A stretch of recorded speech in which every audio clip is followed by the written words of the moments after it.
ದುಡ್ಡಿಗೆ, ಟೈಮ್ಗೆ, ದೇವರಿಗೆ ಎಷ್ಟು ರೆಸ್ಪೆಕ್ಟ್ ಮಾಡ್ತೀರಾ ಸರ್? ಫಸ್ಟು ದೇವರು ನಮ್ಮ ಅಲ್ಲ, ಆಮೇಲೆ ಎಲ್ಲ ದೇವ್ರುಗಳು, ಹಿಂದೂ ದೇವರಾಗಲಿ ಕ್ರಿಶ್ಚಿಯನ್ ದೇವರಾಗಲಿ ಎಲ್ಲ ದೇವ್ರಿಗೆ. ನಮಗೆ ಜಾತಿ ನನ್ನ ಹತ್ರ KGF ಬಾಬು ಹತ್ರ ಯಾವುದೇ ಜಾತಿ ಇಲ್ಲ, ಎಲ್ಲ ಜಾತಿ ಒಂದೇ. ಅದು ಏನು, ಒಂದು ಇಂಡಿಯನ್ ಜಾತಿ, ಒಂದು ಹೆಣ್ಣು ಒಂದು ಗಂಡು ಜಾತಿ ಅಷ್ಟೇ ನನಗೆ ಗೊತ್ತು. ಬೇರೆ ಜಾತಿ ಯಾವುದು ಗೊತ್ತಿಲ್ಲ. ನಾನು ಯಾರ ಮೇಲೂ ವಿರೋಧವಾಗಿ ಹೋಗಲ್ಲ, ಯಾರ ಮೇಲೂ ಇದು ಆಗಿ ಹೋಗಲ್ಲ, ಸಪೋರ್ಟ್ ಆಗಿ ಹೋಗಲ್ಲ. ಎಲ್ಲ ಜಾತಿ ಒಂದೇ, ಹಿಂದೂನು ಒಂದೇ, ಮುಸ್ಲಿಮು ಒಂದೇ, ಕ್ರಿಶ್ಚಿಯನು ಒಂದೇ. ನನಗೆ ಅದೇ ಗೊತ್ತು. ನಾನು ಸಂಪಾದನೆ ಮಾಡಿರೋದು ನಿಮ್ಗೆ ಗೊತ್ತಾ? ನಾನು ಸಂಪಾದನೆ ಮಾಡಿರೋದೆಲ್ಲ ಹಿಂದೂಗಳಿಂದಾನೇ, ಜೈನ್ಸ್ ಮಾರ್ವಾಡಿಗಳಿಂದಾನೇ ಸಂಪಾದನೆ ಮಾಡಿದೆ. ನಮ್ಮವರಿಂದ ಸಂಪಾದನೆ ಮಾಡಿಲ್ಲ. ನಮ್ಮವರೆಲ್ಲ ನನಗೆ ಮಾಡಿದ್ದೇನೋ ಡ್ಯಾಮೇಜೇ ಮಾಡಿದ್ದು ಯಾರು, ನಮ್ಮ ಮುಸಲ್ಮಾನರು. ಆದರೆ ನಾನು ಸಂಪಾದನೆ ಮಾಡಿರೋ ಈ ದೇಶದಲ್ಲಿ ನಾನು ಹಿಂದೂಗಳಿಂದನೇ ಸಂಪಾದನೆ ಮಾಡಿದೆ. ಜಾಸ್ತಿ ಸಂಪಾದನೆ ಮಾಡಿದೆ ಇಲ್ಲಿ ಹೈದರಾಬಾದ್, ಬಾಂಬೆ, ಎಲ್ಲ ಲೀಗಲ್. ಇಂಡಿಯಾದಲ್ಲಿ ಎಷ್ಟು ಹೈಕೋರ್ಟ್ ಇದೆ ಅಷ್ಟು ಹೈಕೋರ್ಟಿಂದ ನಾನು ಪ್ರಾಪರ್ಟಿ ಪರ್ಚೇಸ್ ಮಾಡಿದೆ. ನನ್ನದು ಯಾವುದು ಇಲ್ಲೀಗಲ್ ಬಿಸ್ನೆಸ್ ಇಲ್ಲ.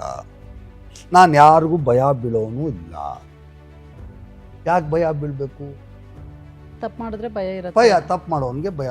ಇವಾಗ ಇಷ್ಟು ಧೈರ್ಯವಾಗಿ 7,000 ಕೋಟಿ KGF ಬಾಬು ಡಿಕ್ಲೇರ್ ಮಾಡಿದಾನೆ, 1,740 ಕೋಟಿ ಡಿಕ್ಲೇರ್ ಮಾಡಿದಾನಂದ್ರೆ ನಾನು ಹೇಳೋ ಥರ ಯಾವನಾದ್ರು ಹೇಳ್ತಾನ?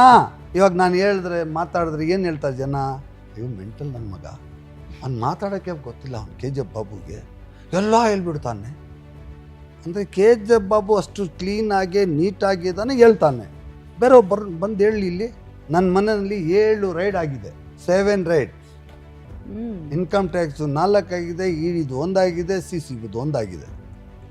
7 ರೈಡ್ ಆಗಿನೂ KGF ಬಾಬುಗೆ ಏನು ಅವ್ರು ಮಾಡೋಕ್ಕಾಗಿಲ್ಲ. ಅಂದರೆ ಏನು, ಹೆಂಗೆ?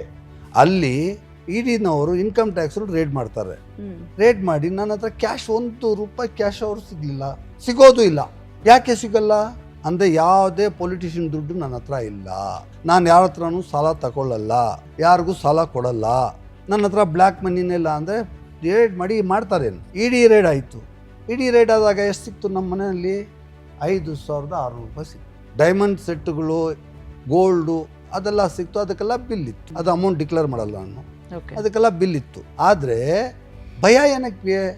ನಾನು ಆ ಹಳೆ ಕಾಲದ ಬಾಬು, ಆದರೆ ಆ ಲೈಫಲ್ಲೇ ಖುಷಿಯಾಗಿದ್ದೀನಿ. ಯಾರು ಆ ಸ್ಕ್ರ್ಯಾಪ್ ಮಾರ್ಕೊಂಡು ಆಟೋ ತೊಳ್ಕೊಂಡು ಹೆಂಗಿದ್ನೋ ಆ ಲೈಫಲ್ಲಿ ನಾನು ಖುಷಿಯಾಗಿದ್ದೀನಿ.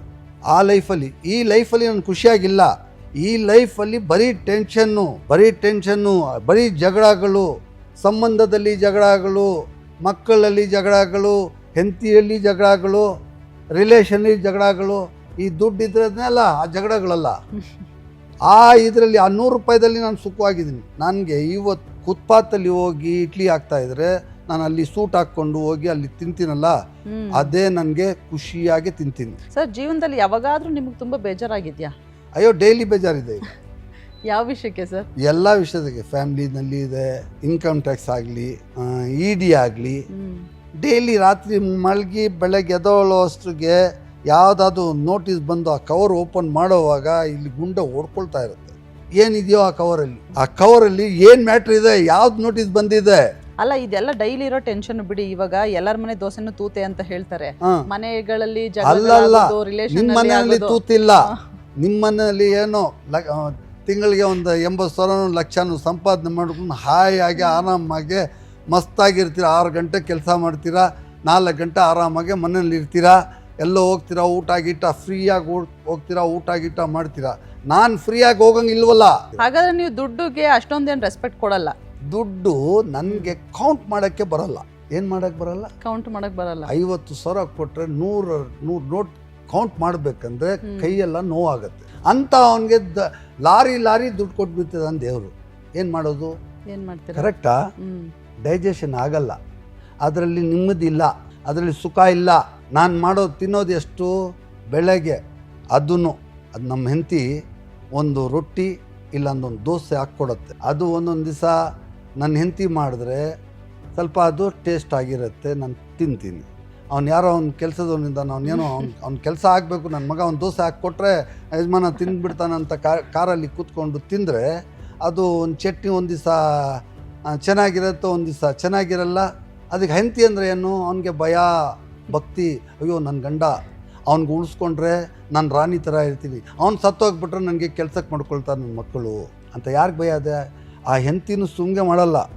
ನನಗೆ ಉಳಿಸೋದು ಏನಕ್ಕೆ, ನನಗೆ ಕಾಪಾಡೋದು ಆ ಹೆಂಡತಿ ಏನಕ್ಕೆ ಅಂದರೆ, ನಾನಿದ್ರೆ ಅದು ರಾಣಿ ಥರ ಇರುತ್ತೆ, ನಾನು ಸತ್ತೋಗ್ಬಿಟ್ರೆ ನನ್ನ ಮಕ್ಕಳೆಲ್ಲ ಅದಕ್ಕೆ ಕೆಲ್ಸಕ್ಕೆ ಇಟ್ಕೊಳ್ತಾರೆ. ಆ ಭಯಕ್ಕೆ ಆಯಮ್ಮ ದೋಸೆ ಗೀಸೆ ಹಾಕ್ಕೊಡ್ತಾಳೆ. ಕರೆಕ್ಟಾ ಇಲ್ವಾ?